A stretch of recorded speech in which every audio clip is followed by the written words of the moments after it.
Joining me in the studios now to discuss Malaysia's data leaks and the digital finance industry is Gilbert Chu, Chief Operating Officer with LGMS Berhad. Gilbert, thanks so much for making time to join us in the studios. How are you today? Thank you very much. Good morning. Good morning to Malaysia. All right, good. Wonderful. So let's get started off by me asking you, now choosing trustworthy financial apps is actually one of the best ways to secure online banking. How can Malaysian mobile banking apps, for example, overcome some of the historic issues that we've seen of data breaches with perhaps improved security policies from your perspective? Right. I think the keyword is the history, the past. It's very important that we learn from the history, that we learn from the past. So what usually happens here is that in the industry, there are always two ways to do things, right? Sure. So if we got attacked by an incident, we can choose to sweep under the carpet, quickly go back to the operation, go back to the business. But by learning from the history, by learning the how does it happen? If bad, who did it? And what can be done from there? By knowing the root cause analysis, knowing what exactly happened that triggered the particular incident, which is what we're saying here, knowing the past, learning from the past. So by knowing all these root causes, knowing the reasons why it happened, it can come with a series of effective security action plans. So basically the SOP in case anything happens, right? SOP in case anything happens, or policies to prevent certain things to happen, bring down the risk. Right. And what's lacking in your perspective each time LGMS observes a new data leak within the Malaysian ecosystem? Specifically when it comes to mobile banking, banking application point of view example. So when there are incidents happen, and if we're able to nail down what are the root causes, when we come up with a series of action plans, that's where we can improve from it. Example, banking application, right? Let's say authentication. Did we have a very weak authentication whenever the user's trying to log in? Did I enable or did I implement my two-factor multi-factor authentication? Or the trend now is we talk about biometric authentication. So that's when the moment of where your user trying to log in. What if after the login, being the user experience, do we have an effective fraud detection system? So if the bank have an effective fraud detection system, they were able to detect what is the user behavior, is it normal by these particular users, and trigger the necessary in order to process and interact with the users. And the post, what about the data is still got compromised, got stolen? Exactly. You do need to analyze that as well, right? Yes, definitely. So moving on from there, Gilbert, let's discuss other threats, including unencrypted data, malware, unsecured third-party services, in particular public cloud, which does happen to be a big issue considering how people are not too careful about where exactly they access their online banking from. I think this will back to how detailed or how comprehensive if the bank opts for a cloud solution or cloud platform. At the end of the day is who are the cloud provider that you work with and the onboarding process. So the onboarding process is that yes, you can choose your preferred cloud provider, but who will be the one that help you to implement the cloud solution or cloud services? Not to mention that will you be engaging an independent party to help you along the way to do a check and balance, and not to mention about any regulation governance to be adhered as well. So all of this sounds to me actually like cost, and the investment, of course, required for building cloud-native security models that assure data security is meanwhile significant. So considering the fact that definitely there will be hesitation within the ecosystem, tell us about what are the risks of not investing in cloud-native platforms? Well, I think there are two ways to look at it when we come about costing. We're back to old school day.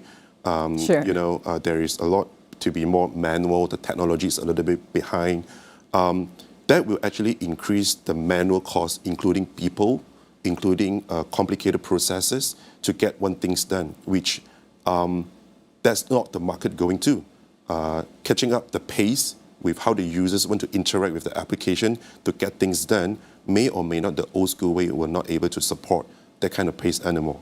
So having an open mindset to explore what cloud can offer, what kind of security degrees or security assurance that cloud can offer, that will actually give you a long-term benefits, including cost as well. Just out of curiosity, Gilbert, has there been an uptake for investments in these kind of cloud-native security models, especially compared to pre-pandemic, during the pandemic, and now, of course, in a different landscape? Endemic, so-called. But at the same time, that also tracked with Malaysians' increased and extrapolated use of online financial services. So have platforms responded and seen like, all right, we've got this many percentage more customers, let's keep them safe. Let's invest a little bit of what we've made. Are you seeing that kind of a response? There are. There is a significant change of landscape on how user interacts. Including corporate as well. You know, we used to be stay in the office. It's more effective to work in the office. Sure. But now working from home, people spending online, not to mention on all these, doing all these sensitive transactions on the application. So yes, the market is there, the trend is there. No matter what business that we are doing, it changed to go to online, which actually that triggers a lot of interest. The business go to online. When business go to online, security come the first, whereby is the information safe if I deal everything online? Yes, or it should, safe? Or it should, right? Let's move on, Gilbert, into some of the more sophisticated and transformative cybersecurity functions. What role does quantitative risk analytics actually play in decision making? And what would a Malaysian digital bank investing in this method actually learn? Right. In my opinion, I have been observing a lot of, especially banks that have invested a lot in this area of risk analytics, whereby they work very close with reliable risk analytic experts to come into a very detailed risk identification. By knowing the risk identification, that will actually drive to their cybersecurity roadmaps that is catered to the needs of the users. So yeah, I think the cost is there. The work is there. Of course, there's always room of improvement. We talk about IT, we talk about security. Things evolve every day. Yeah. Exactly, and things can change within a minute as well. Yes. Yeah. And on another side of the spectrum, how can cybersecurity organizations lagging behind? What is your recommendation and advice for them to basically scale up and adapt to support such quantitative risk analytics, considering that, of course, there's a financial factor? Are there any other barriers to access, Gilbert? Well, I think when coming in from cybersecurity practitioner like us, definitely first thing first is to know what you want to do, what you need to do by carrying out your role, right? Example, like if you are a network security specialist, what should you be doing and investing when it comes to network security? Same thing when go to like mobile banking application developer, what should you be practicing? So I think investing to the people, to the professional, when it comes to cybersecurity, no matter which IT area that you are in, investing in the people, upskill their skill set, knowledge, in the know-how, that is, make the cybersecurity like, is that just another day? It become a routine. That will be definitely a long-term investment on the part. And would you say there are still players out there in the market who are not actually prioritizing cybersecurity, despite the fact that it is often highlighted through our data leaks? I wouldn't rule out these possibilities. Yes, we have seen some companies or some individuals, you know, when there are incidents happens, operation come first, or even before they launch a business, security come later. Let's go for the business first. So it's very much a mixture at the moment. Probably the awareness, the maturity of cybersecurity is not there yet, probably in this part of the world. But Malaysia is catching up because of the trend, of the needs of the market.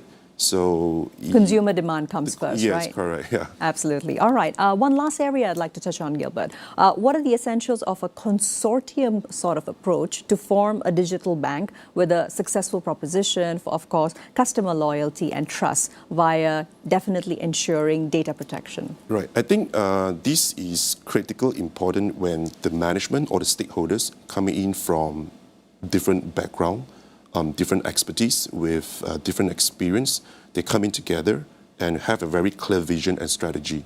So with this, right, it will involve a very good cybersecurity roadmap, or cybersecurity or information data protection governance. So and when you're talking about a cybersecurity roadmap, Gilbert, does that mean each individual, perhaps digital bank, needs to have its own unique one, or is it more of waiting for regulatory parameters from the general national authority?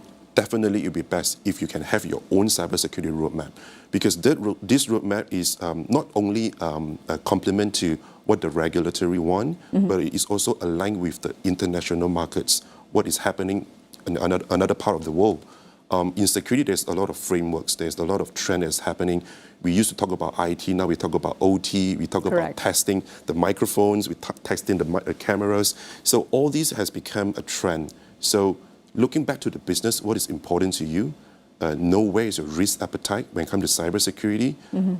Build your own cybersecurity roadmap without forgetting the local regulatory that you need to adhere to.